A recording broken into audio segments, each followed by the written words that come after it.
क्या कहा प्रभु, पांव को धोऊंगा, नाव पर चढ़ाऊंगा, गंगा पार ले जाऊंगा, उतारूंगा, लेकिन बदले में कौड़ी उतराई नहीं दूंगा, कुछ लूंगा नहीं प्रभु।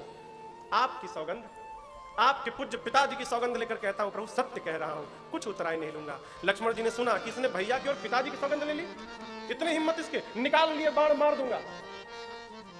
केवट भैया बोले बहुत अच्छा व्यवहार है आपका, एक भाई मांग रहा है और दूसरा भाई बाण निकाल के डरा रहा है, मार देंगे, मार दीजिए, मर जाऊंगा लेकिन बिना पांव धोए गंगा पार नहीं उतारूंगा। भगवान केवट भैया की बात सुन रहे हैं, कितना निश्चल हो, कोई भेदभाव नहीं, कोई छिपाव नहीं, जो है सो है, भला हूं कि बुरा हूं आपके सामने हूं। भगवान केवट भैया की इस बात को सुनकर मुस्कुरा दिए। सुन केवट के बैर प्रेम लपेटे अटपटे, बिहसे करुणा ऐन, चितई जानकी लखन तन। केवट भैया के प्रेम में लिपटे हुए अटपटे वचनों को सुनकर मेरे प्रभु श्री राम जी मुस्कुरा उठे। अटपटे वचन, एक संत हमारे कोलकाता में बम बाबा एक दिन आए तो बोले बेटा ये बता केवट का अटपटा वचन क्या है। हमने कहा प्रभु जहां तक मुझे समझ है, एक और कह रहे हैं कि परिवार इसी नाव से चलता है और दूसरी ओर सौगंध लेते हैं कि मैं उतरा ही नहीं दूंगा, ये विरोधाभास है, यही अटपटा है। बोले देख, कोई भी आदमी कसम लेता है तो किसकी कसम खाता है, या तो अपनी खाएगा नहीं तो अपनी बाप की खाएगा। मैं पिता की सौगंध लेकर कहता हूं, या तो पिता की खाएगा नहीं तो अपनी सौगंध खाएगा। केवट भैया प्रभु के प्रेम में इतने लिपट गए हैं कि उनको ये पता ही नहीं रहा कि मैं अपने बाप की खा रहा हूं कि राम जी के बाप की खा रहा हूं। यही प्रेम में लिपटना है, अटपटा वचन है। और जैसे भगवान ने सुना प्रभु मुस्कुरा उठे। देखिए केवट भैया यूं ही नहीं बोल रहे, जिसको भगवान का दर्शन प्राप्त हो रहा है माई बाप, वो कोई साधारण जीव नहीं हो सकता, इस बात को तय मानिएगा। केवट भैया कोई अनजाने में नहीं बोल रहे, वो जानबूझ के बोल रहे हैं। क्यों? केवट जी ये प्रयास कर रहे हैं कि मैं क्या बोल दूं कि भगवान हंस दे। क्यों हंसाना चाहते हैं?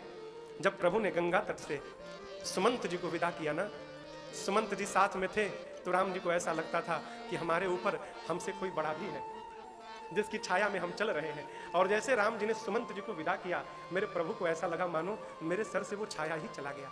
और सुमंत जी को विदा करने के बाद भगवान बहुत रोए, इतना मेरे राम जी रोए ना कि उनके गाल पर आंसुओं की धारियां बन गई।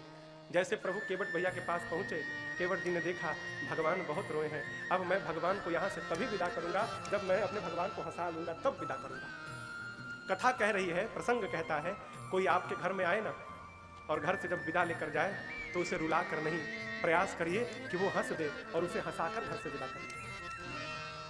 केवट भैया की बात को सुनकर भगवान मुस्कुरा उठे और कृपा के सिंधु कृपा करते हुए मेरे प्रभु श्री राम केवट भैया से बोले, कृपा सिंधु बोले मुस्काए, कृपा सिंधु बोले मुस्काए। क्या बोले? सोई करूं यही तव नाम जाए, सोई करूं यही तव नाम। भगवान मुस्कुरा कर बोले, केवट जी आप वही करिए जिससे आपकी नौका बची रहे। केवट जी ने कहा, प्रभु पहले ही मैंने कहा था ना कि मैं गंवार हूं, आपकी इतनी गूढ़ भाषा मेरे समझ में नहीं आ रही है, सीधा सीधा कहिए ना क्या करना है। लक्ष्मण जी बोले, प्रभु अब भी समझ में नहीं आ रहा इसको। प्रभु ने कहा, अच्छा रहने दो, मैं बोल ही देता हूं। प्रभु बोले, बेगी आनु जल पाय पखारो, बेगी आनु जल पाय पखारो, क्यों?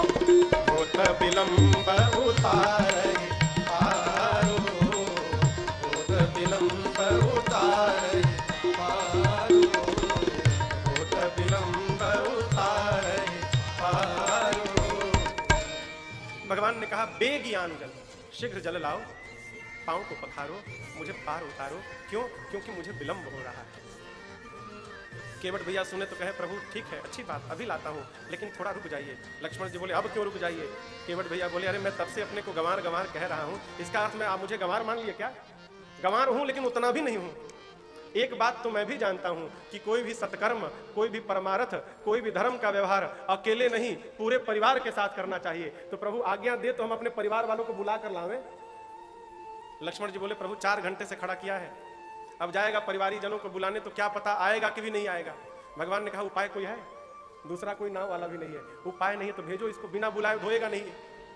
केवट भैया प्रभु रुख पाई के बुलाई बालक घर नीहो, प्रभु रुख आज्ञा पाकर दौड़े घर की ओर और जाकर बुलाया सारे बच्चों को, टुनुआ मुनुआ टुनुआ मुनुआ दौड़ो सबको बुलाया और बुलाकर वही एक मीटिंग किया। केवट भैया ने कहा देखो जाना, पांव पकड़ना, प्रणाम करना और प्रणाम करके चारों ओर से घेर कर बैठ जाना। पत्नी ने पूछा घेर कर क्यों बैठना है? केवट भैया बोले आज बहुत बार पांव धोऊंगा मैं, परेशान हो जाएं तो भागने का मार्ग न मिले उनको कि कहां से भगे, इसलिए घेर कर बैठ जाना। सब बंदी के चरण चहुदिसी बैठे घेरी घेरी, बंदी के चरण चहुदिसी बैठे। केवट भैया छोटो सो कठौता भरी आनी पानी गंगा जू को, छोटो सो कठौता भरी आनी पानी गंगा जू, भेजी धोई पाय पियत पुनीत बार तेरी तेरी, धोई पाय पियत पुनीत बार। केवट भैया के इस व्यवहार को देखकर तुलसी सराहे ताके भाग सानुराग सूर, तुलसी सराहे ताक भाग सानुराग सूर, भेजी बरसे सुमन जय जय कहे तेरी तेरी, बरसे सुमन जय जय कहे तेरी तेरी, बरसे सुमन जय जय कहे तेरी तेरी। केवट भैया परिवारी जनों को बुलाएं, सब प्रणाम करके घेर कर बैठ गए। केवट जी छोटा सा कठौता लिए हो। संत लोग कहते हैं कठौता क्यों लिए? संतों का ऐसा कहना है कि केवट भैया सोचे कठौती ले चलूंगा और यदि जड़ी ने काम कर दिया तो स्त्री बन जाएगी, और कठौता ले चलूंगा तो वो पुरुष बनेगा, और पुरुष बन जाएगा तो मैं सेठ बन जाऊंगा और उससे नाव चलवाया करूंगा। कठौता छोटा सा लाएं, लाकर रखें, भगवान के पांव को धोएं और धोकर ए जी धोई पाय पियत पुनीत बार फेरी थे, फेर फेर कर पहले दाएं पांव को धोए, पी गए, कहे प्रभु बाएं वाला बाकी है, गए जल लाकर बाएं को धोए, फिर पी गए। लक्ष्मण भैया कहे हो गया ना? कहे नहीं हुआ नहीं। क्यों? सब तो मैं ही पी गया, ये घर वालों को उसी के लालच में बुलाया हूं, एक बार और धुला लेते तो इनको भी थोड़ा पिला देता। गए जल लाकर फिर धोए, घर वालों को चरणामृत दिए। लक्ष्मण जी कहे हो गया ना? बोले आप तो चले जाएंगे, हमको इसी गांव में रहना है, गांव वाले एक भी हमको छोड़ेंगे नहीं, कहेंगे तुमने बेईमानी किया है। अपने पी गए, हमको छोड़ दिए, प्रभु आखिरी बार धुला लीजिए, इसके बाद नहीं बोलूंगा। गए जल लाए, फिर धोए और पूरे गांव वालों को कतार में खड़ा करके सबको लगे चरणामृत बांटने। 3 घंटा उसमें लगा।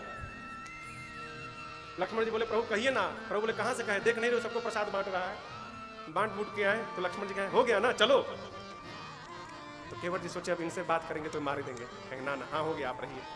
भगवान के पास जाकर धीरे से कहे प्रभु बस आखिरी बार और धुला लीजिए, अब की बार नहीं कहूंगा प्रभु। प्रभु ने कहा अब कौन बच गया? केवट जी ने कहा प्रभु हम जाति के मल्लाह हैं, हमें धर्म का ज्ञान नहीं, आज तक हमने अपने पितरों को कभी जल नहीं दिया नाथ। मैं चाहता हूं कि आखिरी बार आपके पांव को धोऊं और आपके चरणामृत से ही आपको साक्षी बनाकर मैं अपने पितरों को इस गंगा तट पर आपके चरणामृत से ही तर्पण करके उनको मुक्त कर दूं।